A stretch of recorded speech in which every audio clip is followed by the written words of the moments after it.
on helping every child stay on track, especially those who may have fallen behind or stepped away from a traditional classroom for whatever reason. Now, Second Mile Education is a group that works with students across the state of Florida who have dropped out or are at risk of doing so, helping them re-engage, overcome life changes, and work towards a diploma. So what we want to do right now is we want to bring into the conversation Pamela Battistini, the new assistant principal at Seminole Heights Charter High School. She brings years of classroom experience, including bilingual instruction, social studies, and senior class leadership. Pamela, thank you so much for being with us here on Tampa Bay Live. Happy almost back to school. Thank you. Thank you. We are so excited to see our families coming on Monday and our students. We've missed them over the summer. Oh, I can't imagine. I'm sure you're so excited to get back. And I feel like this conversation is so important because there are students, for whatever reason, who have stepped away from traditional classroom learning and maybe they want to get back into it. So can you tell us a little bit about your work that has helped students really take that journey again? So here at Seminole Heights and at Second Mile, we really focus on three main things: being flexible with the student, giving them that personalized approach, and being supportive. It's really important for us to understand that we don't believe in a one size fits all approach, right? We offer flexibility in our scheduling with 2 sessions provided. We also provide a mastery-based curriculum that students can complete at their own pace. We will also utilize software to identify students' weaknesses and strengths so we can then develop personalized dashboards to support students in their learning.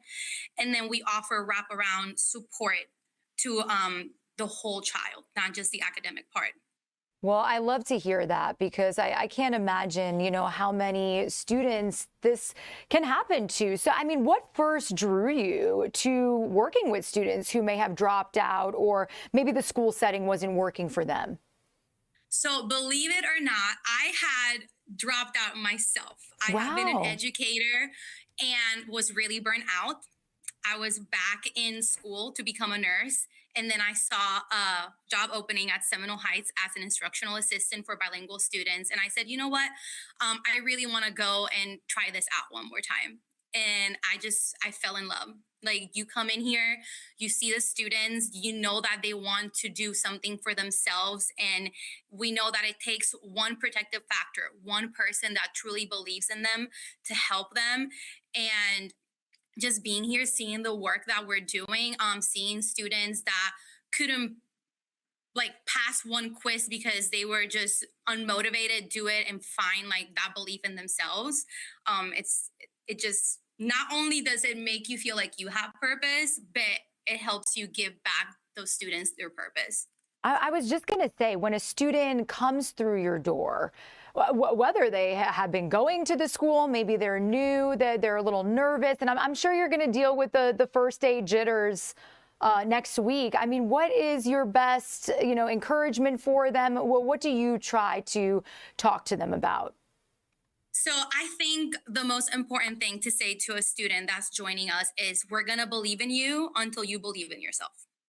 We're going to believe in you, and then at some point it's going to click for them too, and we're going to stop doing the work. We're just going to be there, right? Because they're moving on their own.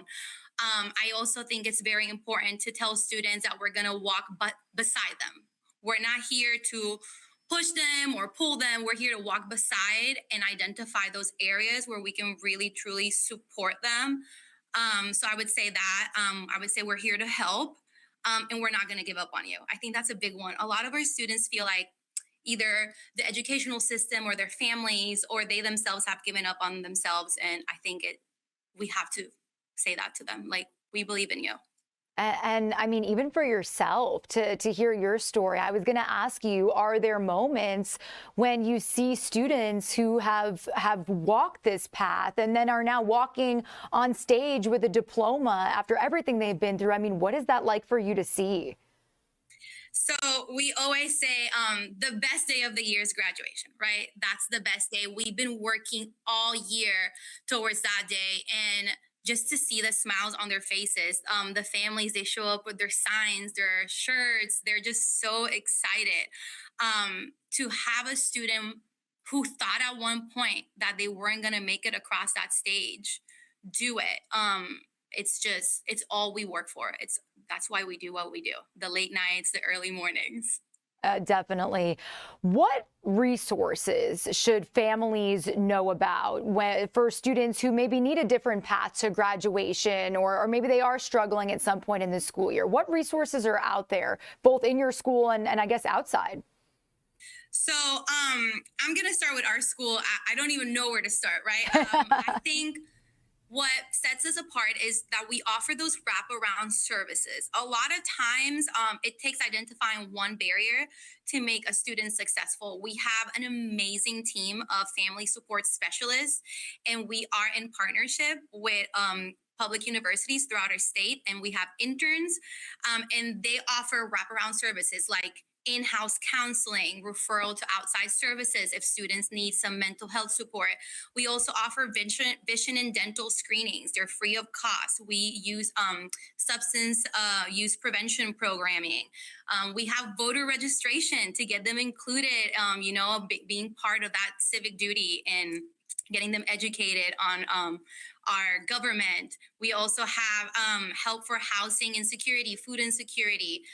We offer so many things because that's the key here. What is the barrier that's holding the student back, and how can we address it?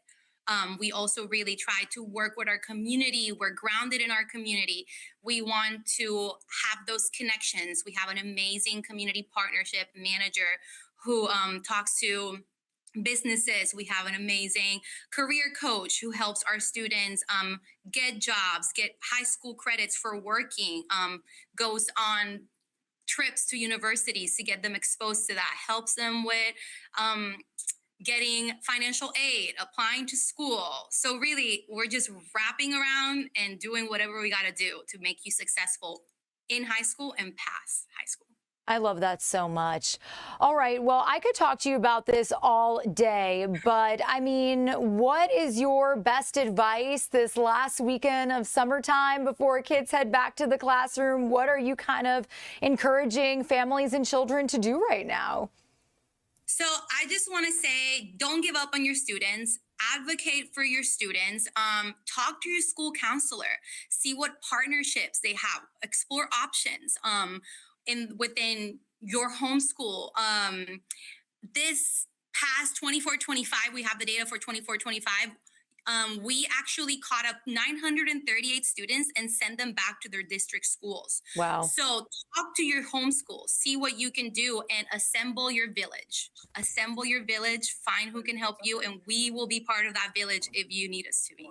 Well, thank you so much, Pamela, for everything you are doing to help these kids, to help teachers be a part of that journey, and to you for being a part of their journeys as well. We appreciate you. Have a great school year. We'll be checking in with you throughout the next couple of months.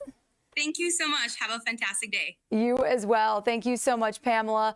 All right, everyone, we are going